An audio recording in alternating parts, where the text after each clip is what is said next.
আসসালামু আলাইকুম। মুমিনুন্নেছা সরকারি মহিলা কলেজ কর্তৃক আয়োজিত আজকের অনলাইন ক্লাসে সবাইকে স্বাগত জানাচ্ছি। সুপ্রিয় শিক্ষার্থীবৃন্দ, আশা করি তোমরা সবাই ভালো আছো, নিরাপদে আছো এবং যথারীতি অনলাইনে লেখাপড়ায় অভ্যস্ত হয়ে উঠেছো। আসলে আমাদের এই পাঠে অভ্যস্ত হতেই হবে, কেননা করোনা কাল দীর্ঘ হতে চলেছে এবং হয়তো বা আরো দীর্ঘ হবে। এবং আমাদের মাননীয় শিক্ষামন্ত্রী বলেছেনও যে এটা আমাদের একটা সহায়ক পাঠ্যক্রম হিসাবে সবসময়ই এই পদ্ধতিটা চালাতে হতে পারে। তো যার কারণে আমাদের এই পদ্ধতিতে অভ্যস্ত আসলে থাকতেই হবে। তো আসো আমরা কথা না বাড়িয়ে মূল পাঠে প্রবেশ করি। তোমরা চেনো সবাই আমাকে, আমি ফারজানা শবনম, সহকারী অধ্যাপক, প্রাণীবিদ্যা, মুমিনুন্নেছা সরকারি মহিলা কলেজ। তো আজকের পাঠ আমাদের একাদশ অধ্যায়ের সরীসৃপ প্রাণী গোষ্ঠী সম্পর্কে। হেমিডাকটাইলাস, তোমাদের যে প্রতীকী একটি প্রাণী আছে হেমিডাকটাইলাস, তার রেচন প্রজনন তন্ত্র আজকে আমি পড়াবো। এখানে আমি অনেকগুলি রেপটাইলস এর ছবি নিয়েছি, দেখতে পাচ্ছ তোমরা। এখানে কচ্ছপ জাতীয় প্রাণী, কুমির, তারপরে লিজার্ড। এখানে যে লিজার্ড সম্পর্কে তোমাদেরকে আজকে আমি পড়াচ্ছি হেমিডাকটাইলাস, তার একটা ছবি নিয়েছি। তো আসো আমরা দেখি হেমিডাকটাইলাসের রেচন প্রজনন তন্ত্র, অর্থাৎ ইউরিনোজেনিটাল সিস্টেম অফ হেমিডাকটাইলাস, এটা বলতে আমরা কি বুঝি। প্রায় সব মেরুদণ্ডী প্রাণীর মতোই হেমিডাকটাইলাসের রেচন ও জননাঙ্গের মধ্যে ঘনিষ্ঠ যোগসূত্র দৃশ্যমান হয়। যেহেতু আমরা এর আগে মাছেও দেখেছি যে আলাদাভাবে ওদের উন্নত রেচন তন্ত্র এবং উন্নত প্রজনন তন্ত্র, এটা আলাদা হয় না। এই নিম্ন শ্রেণীর প্রাণীগুলিতে রেচন এবং প্রজনন তন্ত্রকে একসাথে দৃশ্যমান হয় আর কি। এই জন্য এই তন্ত্র দুটিকে একত্রে রেচন জনন তন্ত্র বলা হয়ে থাকে। এখন হেমিডাকটাইলাসের রেচন তন্ত্রটা আগে আমরা জানি, তারপরে আমরা প্রজনন তন্ত্র আলাদা আলাদা ভাবে পড়বো। যেহেতু স্ত্রী এবং পুরুষ প্রজনন তন্ত্র দুটি আলাদা আলাদা ধরনের, এজন্য ওই দুইটিকে আমরা আলাদা পড়বো। আর রেচন তন্ত্র তো পুরুষের ক্ষেত্রেও যা মহিলাদের ক্ষেত্রেও একই রকম হয়ে থাকে। তো বিপাকীয় ক্রিয়ার ফলে সৃষ্ট নাইট্রোজেন ঘটিত তরল বর্জ্য বা রেচন পদার্থ সমূহ মূত্র রূপে বৃক্কের মাধ্যমে দেহের বাইরে পরিত্যক্ত হয়। বৃক্কের মাধ্যমে রক্তবাহিত বর্জ্য পদার্থ সমূহ পৃথক হয়ে থাকে, অর্থাৎ রক্ত থেকে মূত্রকে আলাদা করার কাজটি বৃক্কই করে থাকে। হেমিডাকটাইলাসের যে বৃক্ক সেটা বেশ উন্নত এবং মেটানেফ্রিক প্রকৃতির। একজোড়া বৃক্ক এবং রেচন সংশ্লিষ্ট অঙ্গ বা অংশসমূহের সমন্বয়ে এই রেচন তন্ত্র গঠিত হয়। অর্থাৎ এখানে একজোড়া বৃক্ক থাকে এবং সেই বৃক্কের সাথে রেচন সংশ্লিষ্ট অন্যান্য অঙ্গও থাকে। এখন বৃক্কটা কি, এই যে এখানে দেখতে পাচ্ছ, এই যে পুরুষের ক্ষেত্রে, মেইলের ক্ষেত্রে পুরা এই অংশটাই হচ্ছে বৃক্ক। আর ফিমেইলের ক্ষেত্রে এখানে এই অংশটা, এই যে ইউটেরিয়াসের সাথে এখানে গোল যে অংশটা, এই অংশটা বৃক্ক বা কিডনি। তো হেমিডাকটাইলাসের দেহ বিবরের পশ্চাৎ অংশে মেরুদণ্ডের প্রতি পার্শ্বে, অর্থাৎ মেরুদণ্ডের দুই পাশে একটি করে মোট দুটি সামান্য লম্বাকৃতির কালচে লাল বর্ণের বৃক্ক অবস্থান করে এবং প্রতিটি বৃক্ক কি করে, পৃষ্ঠীয় দেহ প্রাচীরের সঙ্গে সংযুক্ত থাকে। একদম পৃষ্ঠীয় দেহ প্রাচীরের সঙ্গে এরা সংযুক্ত থাকে এবং বৃক্কের প্রতিটি দুটি করে খণ্ডক যুক্ত এবং বৃক্ক দুটি সামনের দিকে মুক্ত এবং পিছনের দিকে পরস্পর যুক্ত হয়ে অবস্থান করে। প্রতিটি বৃক্কের ভিতরে অসংখ্য প্যাঁচানো নালিকা থাকে, যাদের নাম হচ্ছে নেফ্রন বা ইউরিনিফেরাস নালিকা। অসংখ্য প্যাঁচানো নালিকা থাকে। আমরা মানব বৃক্কের ক্ষেত্রেও দেখেছি যে অসংখ্য প্যাঁচানো নালিকা থাকে, যেগুলি হচ্ছে প্রক্সিমাল প্যাঁচানো ডিস্ক, তারপরে হেনরির লুপ, তারপরে হচ্ছে ডিস্টাল নালিকা, এরকম অসংখ্য নালিকা কিন্তু মানব বৃক্কেও থাকে। এবং সেই একই সাথে ওই পেঁচানো নালিকাগুলি কি করে, পানিগুলিকে শোষণের কাজ করে। তো এক্ষেত্রেও হেমিডাকটাইলাসের ক্ষেত্রেও এরকম পেঁচানো নালিকা থাকে, যাদের নাম হচ্ছে নেফ্রন। মানুষের ক্ষেত্রেও 10 লক্ষ নেফ্রন দিয়ে বৃক্ক গঠিত থাকে, এখানেও অসংখ্য নেফ্রন বা ইউরিনিফেরাস নালিকা থাকে। তো আমরা এখানে এই যে দেখতে পাচ্ছ তোমরা যে কিডনির সাথে এই যে মাঝখানে ইউরেটার, ডাকটাস ডিফারেন্স, তারপরে হচ্ছে ইউরোজেনিটাল প্যাপিলা, এগুলি হচ্ছে ক্লোয়েকা, এই সব অংশ, এই যে টেস্টিস, এপিডিডাইমিস, এগুলি হচ্ছে প্রজনন তন্ত্রের অংশ। ফিমেলের ক্ষেত্রেও ওভিডাক্ট, ফানেল, ওভারি, এগুলি মিলে হচ্ছে এই যে ব্লাডার, ইন্টেস্টাইনের অংশ, পরিপাক তন্ত্রের অংশ, ইউরেনোজেনিটাল প্যাপিলা, ইউটেরিয়াস, কিডনি, এই সবগুলি হচ্ছে ইউরেনোজেনিটাল তন্ত্রের অংশ। এখন এখানে রেচন তন্ত্রের আরেকটা যে অংশ কিডনির পরে, সেটা হচ্ছে মালপিজিয়ান বডি। প্রতিটা ইউরিনিফেরাস নালিকার অগ্রপ্রান্তে দ্বিস্তর বিশিষ্ট একটি কাপের মতো অংশ থাকে।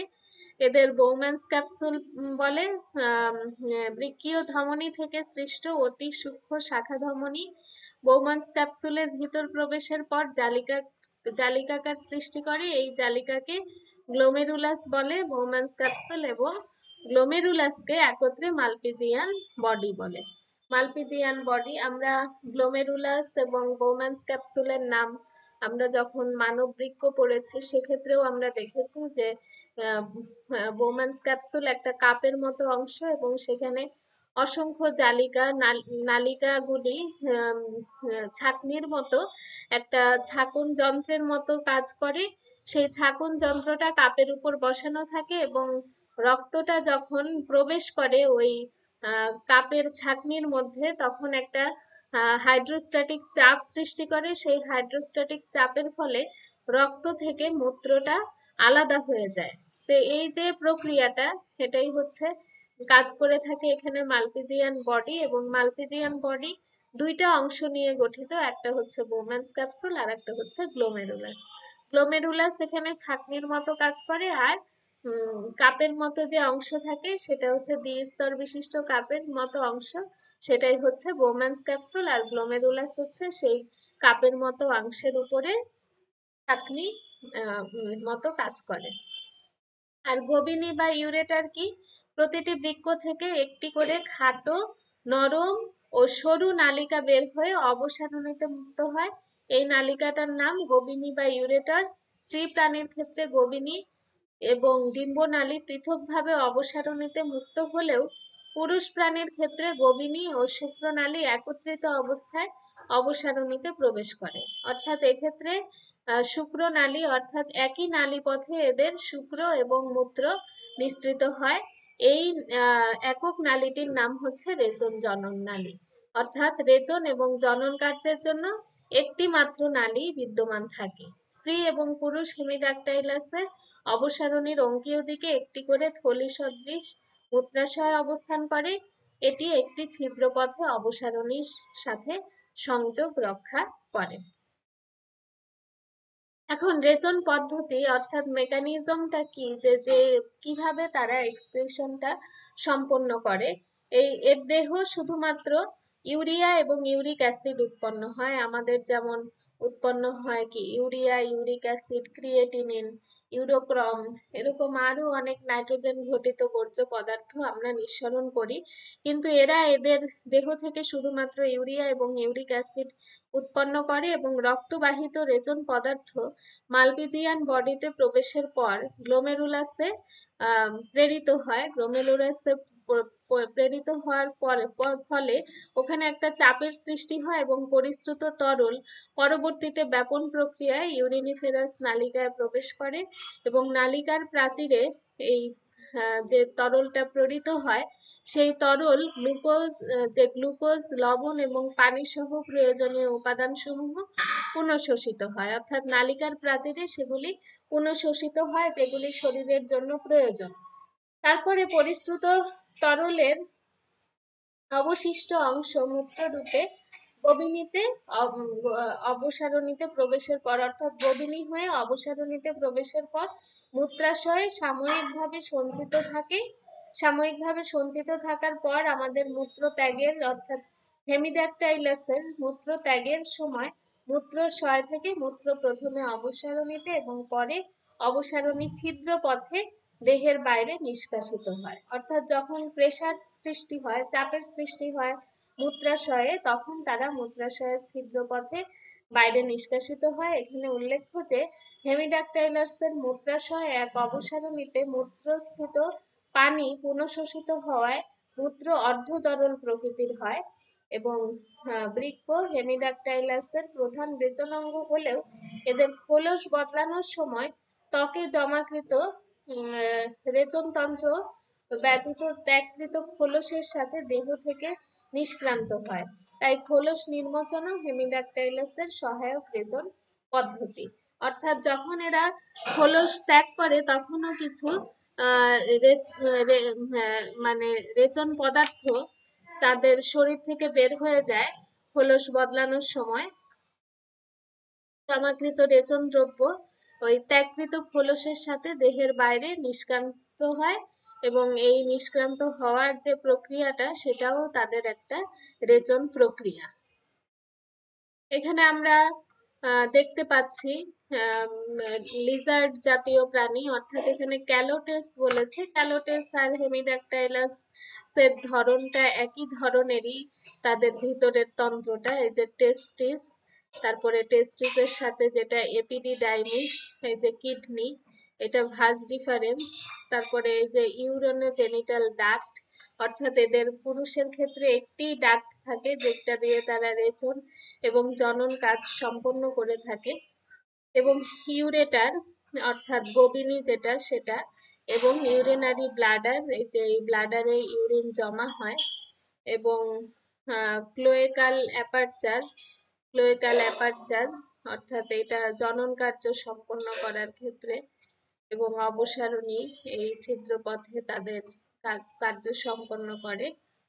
এবং এখানে যে ওভিডাক্টাল ফানেল, এই যে এটা ডিম্বাশয়ের যে ফানেলটা, এটা ওভিডাক্ট, এই যে স্ত্রী প্রজনন তন্ত্রের কিডনি, এটা অস্টিয়াম, এই ছিদ্র, এবং ছিদ্র পথে এগুলি হচ্ছে ওভারি, ওভারির পরে এটা হচ্ছে মেসোভারিয়াম, এই অংশগুলিকে বলছে মেসোভারিয়াম। ইউরিনারি ব্লাডার, এটা হচ্ছে তোমার ইউরানি জেনিটাল সিস্টেমের একটা অংশ। হেমিড্যাকটাইলাসের প্রজনন তন্ত্রে যে আমরা কি দেখতে পাই, যে প্রাণীর বংশবৃদ্ধির প্রক্রিয়াকে প্রজনন বলা হয়। প্রজননে অংশগ্রহণকারী অঙ্গ এবং অংশসমূহের সমন্বয়ে প্রজনন তন্ত্র গঠিত হয়। হেমিড্যাকটাইলাস একলিঙ্গিক প্রাণী হলেও এদের মধ্যে সুস্পষ্ট যৌন বিরূপতা দেখা যায় না। তবে পুরুষ প্রাণী এবং স্ত্রী প্রাণী, পুরুষ প্রাণী স্ত্রী প্রাণী অপেক্ষা আকারে বড় এবং শক্তিশালী হয়ে থাকে। পুরুষ প্রজনন তন্ত্র যে যে অংশ নিয়ে গঠিত সেটা হচ্ছে শুক্রাশয়, শুক্রনালী, এবং আরো রয়েছে। পুরুষ প্রাণীর ক্ষেত্রে আমরা দেখতে পাই যে দেহগহ্বরের মধ্য অংশ বরাবর মেরুদণ্ডের প্রতি পার্শ্বে একটি করে হালকা সাদা বর্ণের ডিম্বাকৃতির শুক্রাশয় অবস্থান করে, এবং সেটা হালকা সাদা বর্ণের যে শুক্রাশয় অবস্থান করে সেটা মেসোরকিয়াম নামক একটা পেরিটোনিয়াম পর্দা দ্বারা শুক্রাশয় দেহগহ্বরের পৃষ্ঠ প্রাচীরের সাথে সংযুক্ত থাকে, এবং বাম শুক্রাশয়টি ডান শুক্রাশয় অপেক্ষা সামান্য ছোট হয়। প্রতিটি হচ্ছে এরা শুক্রানালিকাগুলো শুক্রাশয়ের পিছনে পরস্পর মিলিত হয় এবং কুণ্ডলাকার এবং স্ফীত যে অংশ গঠন করে তার নাম হচ্ছে এপিডিডাইমিস। আর শুক্রাশয় নালী হচ্ছে এপিডিডাইমিস শুক্রাশয়ের পিছনে লম্বা নালীর মতো বিস্তৃত হয়ে শুক্রাশয় নামে পরিচিত হয়, এবং প্রতিটি শুক্রাশয় নালী ববিনীর পশ্চাৎ প্রান্তের সাথে যুক্ত হয়ে রেচন জনন নালী গঠন করে। এই এক নালী অবসারণীতে উন্মুক্ত হয়। আর আরেকটা থাকে হচ্ছে সঙ্গম অঙ্গ এবং পুরুষ প্রাণীর অবসারণী ছিদ্র, অর্থাৎ যে আমরা ক্লোয়েকা অ্যাপারচারটা দেখলাম চিত্রে, সেই ক্লোয়েকা অ্যাপারচার ছিদ্রের উভয় পাশে ত্বকের নিচে একটি করে থলি থাকে, যার মধ্যে একটি নলাকার সঙ্গম অঙ্গ অবস্থান করে। একে হেমিপেনিস বলা হয়। যৌন সঙ্গমকালে হেমিপেনিসের মাধ্যমে শুক্রাণু উৎপন্ন শুক্রাশয় থেকে উৎপন্ন শুক্রাণু স্ত্রী প্রাণীদেহে স্থানান্তরিত হয়। এখানে উল্লেখ্য যে সঙ্গমকালে একটি হেমিপেনিস সক্রিয় ভূমিকা পালন করে থাকে। তো এখানে আমরা দেখতে পাচ্ছি এই যে 1 নাম্বার যেটা এটা টেস্টিস, 2 নাম্বার যেটা এটা ভাস ডিফারেন্স, 3 নাম্বার যে অংশটা সেটা হচ্ছে ইউরেটার, 4 নাম্বার যে অংশটা এই যে 4 নাম্বার অংশটা এটা posterior part of kidney, posterior part of kidney. 5 number যে অংশটা, 5 নাম্বার অংশটা হচ্ছে ইউরিনের জেনিটাল ডাক্ট, একটাই ডাক্ট থাকে ইউরিন এবং জেনিটাল কার্য সমাধানের জন্য। 6 নাম্বার যে অংশটা সেটা হচ্ছে opening of urinogenital duct, urinogenital ডাক্টের ওপেনিং ছিদ্র। তারপরে 7 নাম্বার যেটা এই যে 7 নাম্বার যে অংশটা সেটা হচ্ছে প্রোটোডার্ম। 8 নাম্বার যে অংশটা এই যে 8 নাম্বার অংশটা এটা হচ্ছে আহ 8 নাম্বার অংশটা হচ্ছে কপুলেটরি অর্গান, কপুলেশনের ক্ষেত্রে এটা ব্যবহৃত হয়, অর্থাৎ এই যে হেমিপেনিসের কথা বলা হয়েছে। তারপরে 9 নাম্বার যেটা 9 নাম্বার অংশটা এটা হচ্ছে কি বলে এটা ইন্টেস্টাইনের কাজ করে থাকে। এটা পরিপাক তন্ত্রের অংশ হিসাবে ব্যবহৃত হয়ে থাকে। 10 নাম্বার যে অংশটা এখানে দেখানো হয়েছে 10 নাম্বার অংশটা এটা পরিপাক তন্ত্রের অংশ হিসাবে কাজ করে থাকে।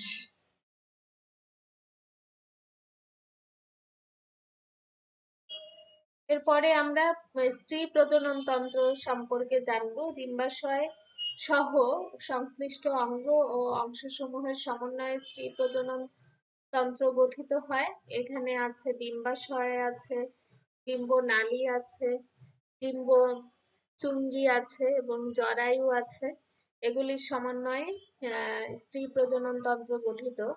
তো স্ত্রী হেমিডাকটাইলাসের দেহ গহ্বরের পশ্চাৎ প্রান্তে এবং প্রতিটি বৃক্কের অগ্র প্রান্তে একটি করে গোলাকার ডিম্বাশয় অবস্থান করে।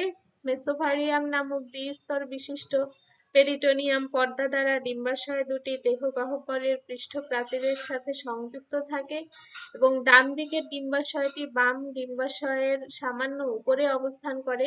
প্রতিটি ডিম্বাশয় সাদা বর্ণের এবং এতে ক্ষুদ্র ক্ষুদ্র গোলাকার ফলিকলের ন্যায় অংশ থাকে। ফলিকলগুলো ডিম্বাকের অবস্থান নির্দেশ করে। ডিম্বাশয় নালী, ডিম্বাশয় নালীটা কি?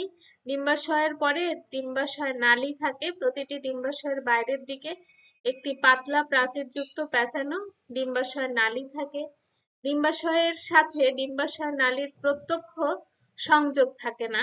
ডিম্বাশয় নালী দুটি দেহ প্রাচীরের সাথে লিগামেন্টের সাথে সংযুক্ত থাকে এবং প্রতিটি ডিম্বাশয় নালীকে অগ্র, মধ্য ও পশ্চাৎ অংশে ভাগ করা হয়ে থাকে। আর ডিম্বচুঙ্গি কি? ওভিডাক্ট ফানেল, এটা ডিম্বাশয়ের নালীর অগ্র প্রান্তে স্থিত এবং ফানেলের মতো যে অংশ এটাই হচ্ছে ডিম্বচুঙ্গি। ডিম্বাশয় নালী ডিম্বচুঙ্গির মাধ্যমে দেহ গহ্বরে উন্মুক্ত হয়ে থাকে এবং পরিপক্ক ডিমগুলো ডিম্বাশয় থেকে সরাসরি দেহ গহ্বরে নিক্ষিপ্ত হয় এবং সেখান থেকে ডিম্বচুঙ্গির মাধ্যমে ডিম্বাশয় নালীতে প্রবেশ করে।